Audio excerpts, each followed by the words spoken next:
Muy bien, y ya está con nosotros Pati Águila, señores. Ella es de la Fundación Punto de Encuentro, que nos va a hablar acerca de un tema que es, mire, diría yo, más relevante que nunca. Siempre ha tenido relevancia el tema de la convivencia en pareja, sobre todo también el abuso físico, de la violencia entre la pareja. Pero hoy día que tenemos más redes, más medios de comunicación, que se visibiliza más este tema, es cuando más tenemos que prestarle atención.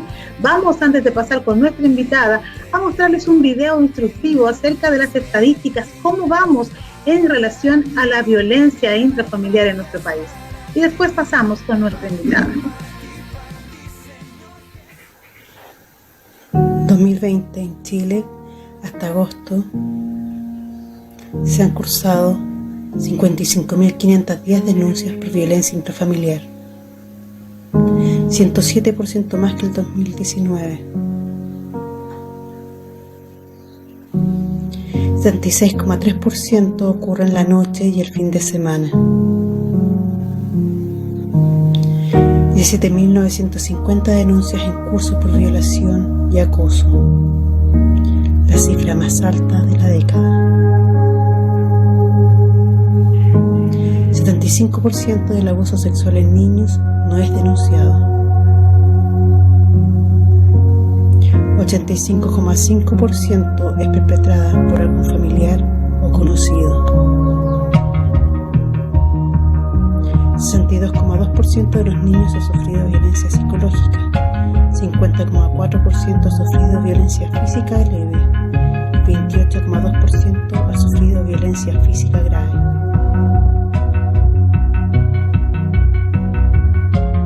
No calles.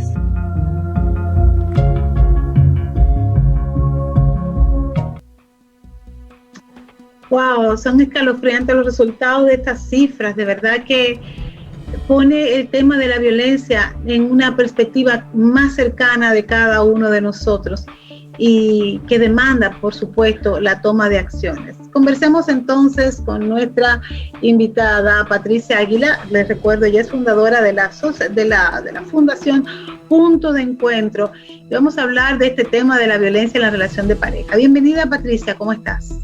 Muy bien, Kenia, gracias.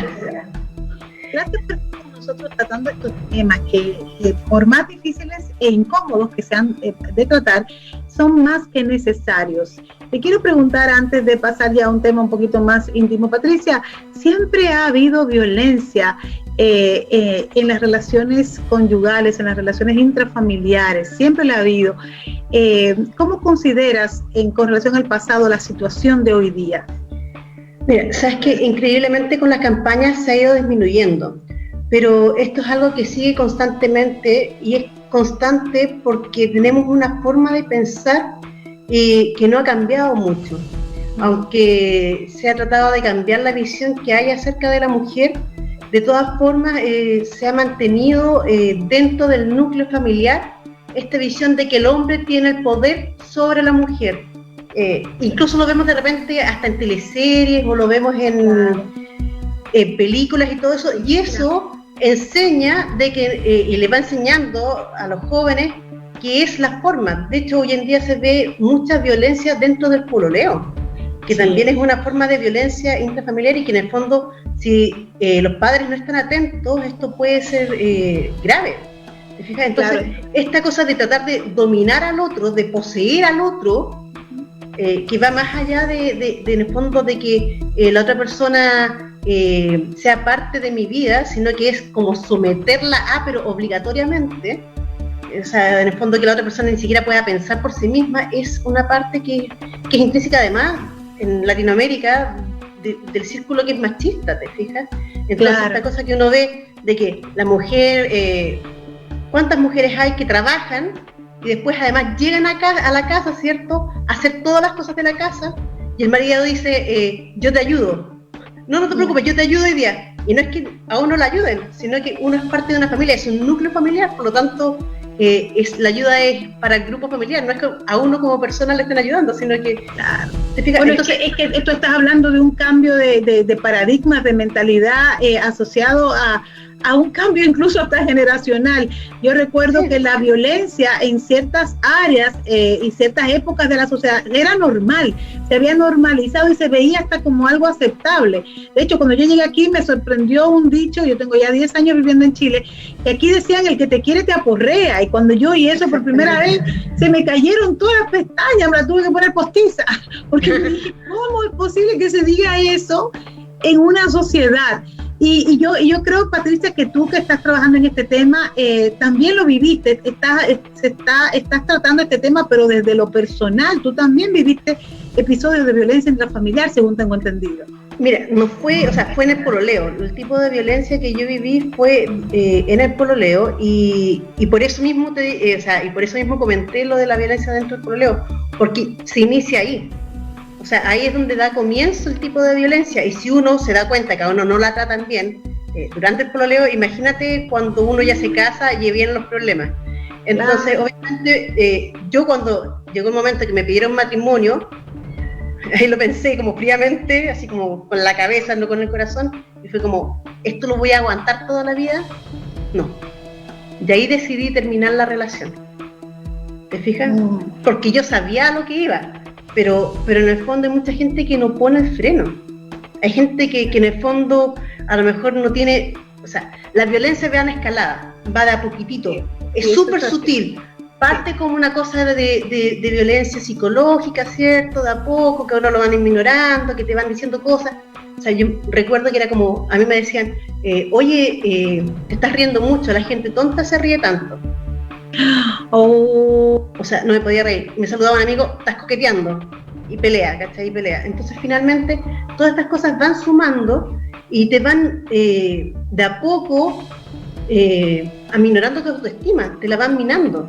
Entonces, claro, tú empiezas a creer que lo que el otro te está diciendo es cierto, porque es tan constante lo que te van diciendo, te lo van diciendo tanto y tan sutilmente, como por ejemplo, íbamos al cine, yo quería ver una película, una comedia, no, esa película, las comedias la ven la gente que no es muy inteligente, solamente a lo mejor cinearte, o cierto tipo de película.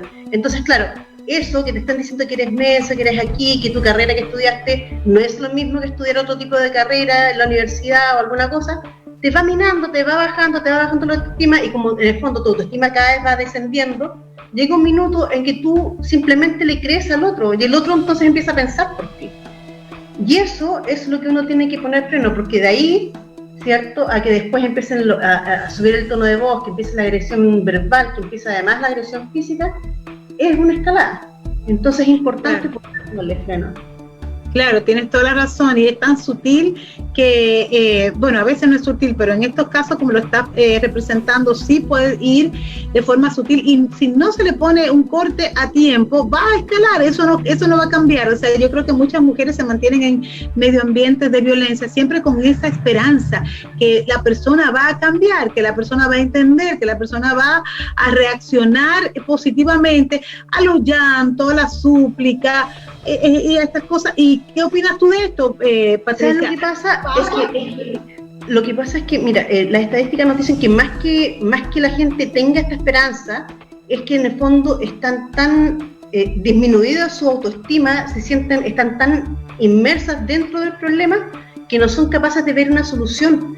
Y el agresor se ha ido encargando de aislarla de lo que es la familia, de lo que son los amigos y todo. Entonces ella no tiene una red social que la apoye, o siente que no tiene esta red social alrededor de ella.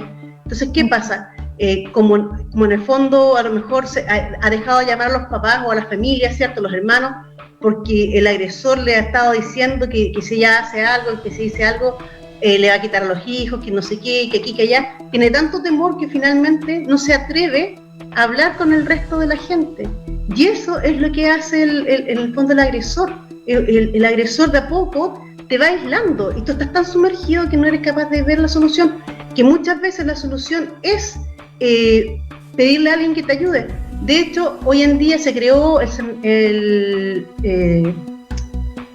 ¿cómo se llama?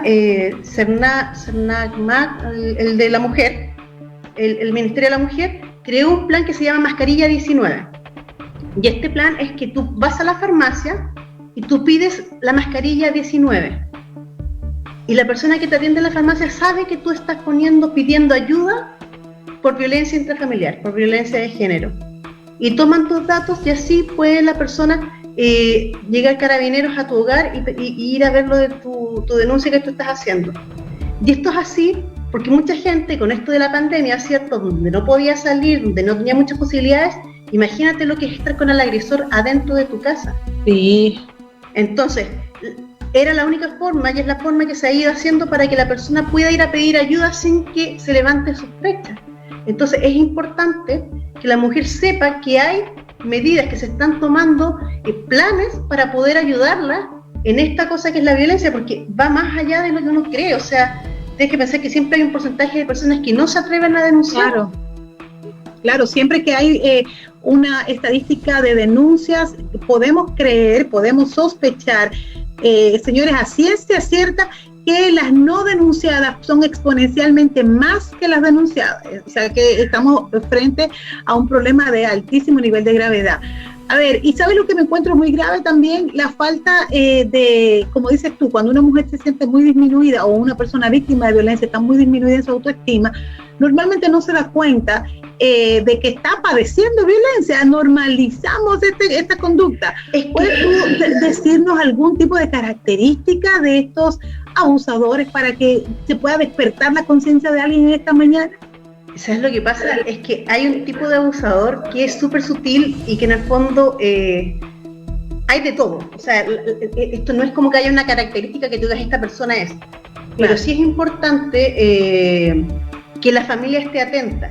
O sea, ¿cómo yo como familia me puedo dar cuenta? Me puedo dar cuenta que si la persona ha ido cambiando su forma de ser, si era una persona que era alegre, que era de cierta manera y ahora ya no es así, que cambia, que la veo que cada vez está más retraída, que cada vez está menos comunicativa, que ya no habla con nosotros como familia, entonces eso me está dando un pie para saber, para sospechar. Y es importante como familia, pese a todo, pese a que a lo mejor la persona se trata de aislar, es mantenerse ahí siempre. O sea, decirle, ¿sabes qué? Puedes contar conmigo, no importa. Porque mucha gente también tiene el susto del que dirán, ¿cierto? A lo mejor de qué va a pasar con los hijos. Y muchas veces el aliciente incluso de los hijos puede hacer que las madres dejen a esta familia. ¿Por qué? Porque no es que en el fondo uno se quede ahí porque quiere, ¿cierto? Es lo que habíamos dicho, sino que también a veces te falta un aliciente o te falta algo que te dé el pie para. Y a veces llega una situación tal de violencia que uno se decide, o a veces los hijos hacen algo para que esto pase. Pero finalmente muchas mujeres se quedan ahí porque además es lo que vieron y es lo que aprendieron y es lo que muchas veces uno escucha, es lo que me tocó vivir. Claro. Y sabes que no es lo que te haya tocado. Muchas sienten que les faltan redes de apoyo.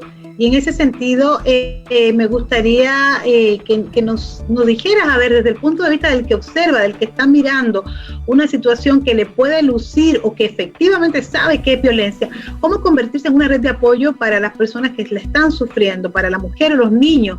Muchas están con el agresor porque es quien las mantiene, porque es quien económicamente suple el hogar y saben que al dejarlo van a comenzar a padecer necesidad. ¿Sabes lo que pasa? Es que, claro, muchas veces pasa eso, que incluso el agresor hace que la mujer deje de trabajar. Entonces, claro, o sea, no tienes ya, te sientes que no eres validada, que ya no trabajas, que no tienes nada, entonces, ¿qué haces ahora?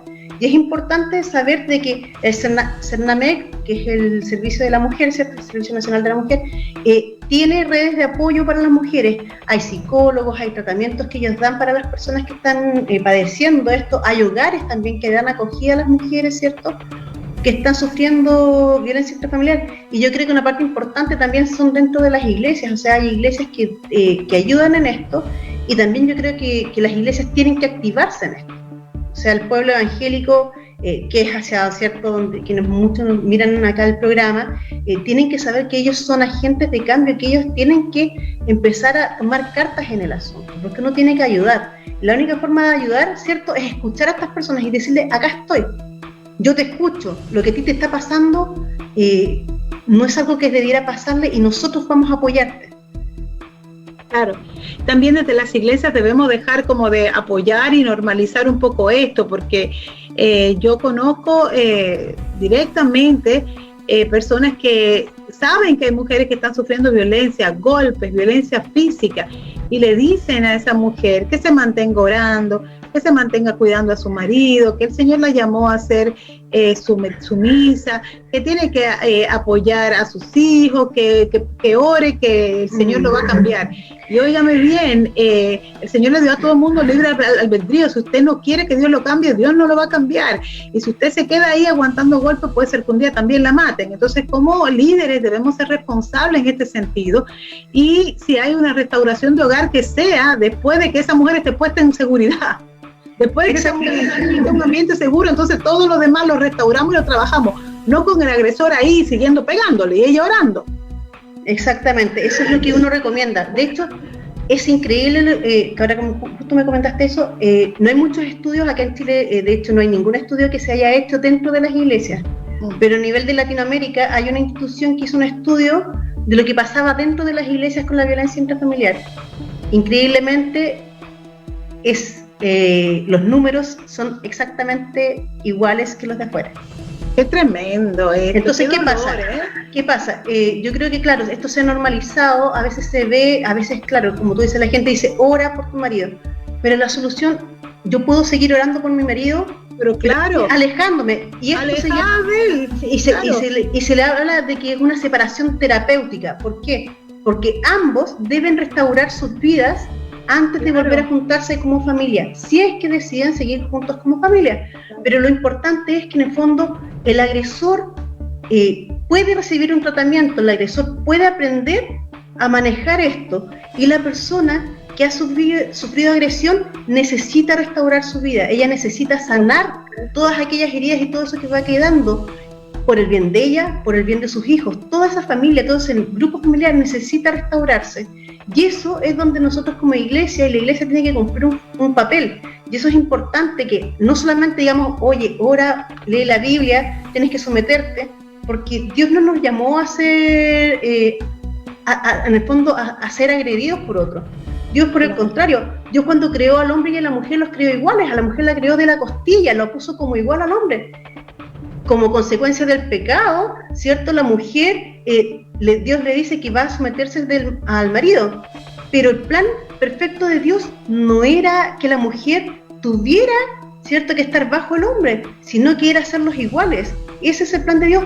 Y Dios dice que la mujer es un vaso frágil, por lo tanto, hay que cuidarla. No, y que además también el tema del sometimiento, al que es bien explicado, como lo dice la Biblia, no tiene que ver con una disminución y con una disminución del valor. Se trata con una interpretación de roles dentro de la configuración del hogar.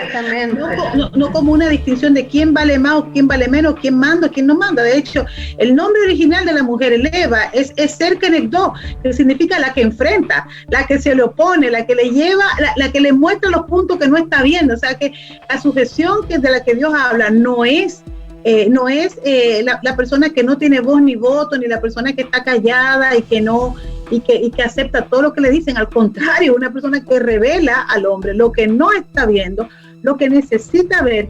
Y Dios lo que establece aquí es un orden para organizar el tema. Ni siquiera es jerárquico el tema, porque la palabra enseña claramente en los evangelios que el Señor nos hizo a todos iguales en dignidad, y que la mayor gracia de un hogar es donde se someten los unos a los otros en el temor de Dios. O sea, que ahí no sé, son tantos versículos que podríamos esgrimir y analizar para entender este llamado al sometimiento, en qué contexto está. O sea, si tú lo piensas, Dios dice que van a ser una sola carne. Nadie se anda golpeando un brazo, ¿cierto?, contra la muralla. Por lo tanto, uno no debería agredir al otro porque es parte de uno.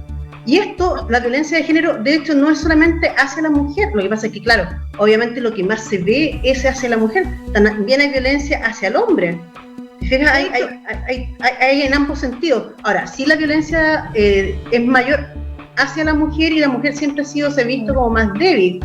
Y cierto, claro. Y esto ha sido una violencia que ha sido constante en la historia. O sea, tenemos que pensar que hay países en el mundo donde la mujer se le sigue, ¿cierto?, mutilando, ¿cierto?, claro, sus órganos femeninos. Hay partes, claro, donde la mujer camina más atrás que el hombre porque no puede caminar al lado, y de repente la golpean, y cuando la golpean ella sabe por qué la estoy golpeando. O sea, es como parte de la cultura, ¿cierto?, que las golpeen, o hay parte, claro, de, ¿cierto?, la mujer ni siquiera puede estar dentro de la familia o entrar a lo mejor a los templos. O sea, hay muchas partes, ¿cierto?, donde la mujer tiene otro rol y tiene otro valor, y que en el fondo eso no ha ido cambiando y que eso se ha mantenido. Es una pena que nosotros permitamos que el machismo diabólico y que prácticas malignas entren a la iglesia, teniendo nosotros una palabra de Dios tan hermosa y tan clara como guía y como luz a nuestro camino, donde el Señor le enseña al hombre que no solamente tiene que tratar a la mujer como igual, como una sola carne, como parte de sí mismo, sino también darle honra como el vaso más frágil. Y es la única parte donde yo veo que la Biblia sentencia al ser humano, en este caso al sexo masculino, diciéndole: si no lo haces no te voy a escuchar. Y lo dice claramente el apóstol: para que tu oración no tenga estorbo, trata de no hablarle mal, trata de no hablarle ásperamente. Oye, no solamente maltrato, el Señor enseña: maridos, amad a vuestra mujer y no seáis ásperos. O sea, la aspereza, una palabra dura, una mala mirada, una palabra denostadora. Aspereza, señores, no estamos hablando de maltrato, porque la aspereza es algo más leve, prevé el maltrato, y eso es condenado por la Biblia. Imagínense si se llega al maltrato, ¿qué pensará Dios de un hombre con esa característica? Ojalá volvamos a tener personas que enseñen la Biblia como debe ser, que la enseñen completa, que no solamente enseñen la parte de la sujeción, sino que enseñen todos los versículos relacionados a la convivencia intrafamiliar, para que podamos tener hogares más sanos. Hogares que sean efectivamente testimonio a la sociedad, faros de luz en medio de tanta tiniebla que hay, porque ahora tenemos de un lado el machismo, de otro lado el feminismo, dos caras a la misma moneda diabólica. Señores, necesitamos hogares sanos que se dejen guiar por la palabra del Señor, efectivamente. Pati, muchísimas gracias por esto que nos estás mostrando, por esta fundación. Si hay alguna mujer que quiera acudir para consejo, para protección, incluso para ayuda a la fundación, hemos estado viendo los teléfonos en pantalla. El teléfono de ayuda que ustedes proveen, el más 569-20-82-53-18, estará, lo hemos visto varias veces ahí en pantalla, para que usted, si necesita ayuda, no se quede sin pedirla, ¿sí? Gracias por habernos acompañado, Patricia Águila, señora de la Fundación Punto de Encuentro. Muchas gracias. Gracias a ti. Bueno, la verdad es que podríamos quedarnos conversando horas acerca de este tema que afecta tanto a toda la sociedad. Y yo le voy a decir algo: nos afecta a todos, porque como iglesia, como individuos, cada uno somos afectados cada vez que una madre, una mujer es dañada y es golpeada de una manera, de cualquier manera, no importa cómo sea, una mujer sufre violencia. Es terrible, sobre todo en ambientes seguros como debería ser la iglesia, así que el llamado es a nuestros pastores, a nuestros líderes de mujeres, líderes de hombres. Prediquemos la palabra como está en la Biblia, indaguemos, prediquemos la palabra completa. A veces uno se pasa meses oyendo a la mujer virtuosa, y oye, al hombre que es la cabeza del hogar. Yo predico y enseño que el hombre es la cabeza del hogar, que él es mi cabeza espiritual. Eso es lo que dice la Biblia. Y cuántos mensajes oímos predicándole a los hombres cómo ser cabeza, cómo instruirlos. Si él es la cabeza, debería ser el más instruido, porque es como pilar que se le instruya. Y cuántos mensajes escuchamos donde se le enseña a amar, donde se le enseña a tratar no ásperamente a su señora. ¿Usted oyó esos mensajes donde se le vengan, reúnanse todos los hombres de la iglesia, que le vamos a enseñar delicadeza al trato de la mujer? Una cosa que está ahí escrita claramente en la Biblia. ¿Cuántos mensajes así he escuchado? No en vano tenemos lo que decía Pati, estos índices de violencia intrafamiliar iguales a los del mundo. Eso debería darnos vergüenza como cuerpo de Cristo, y pedirle a Dios que nos ayude a crecer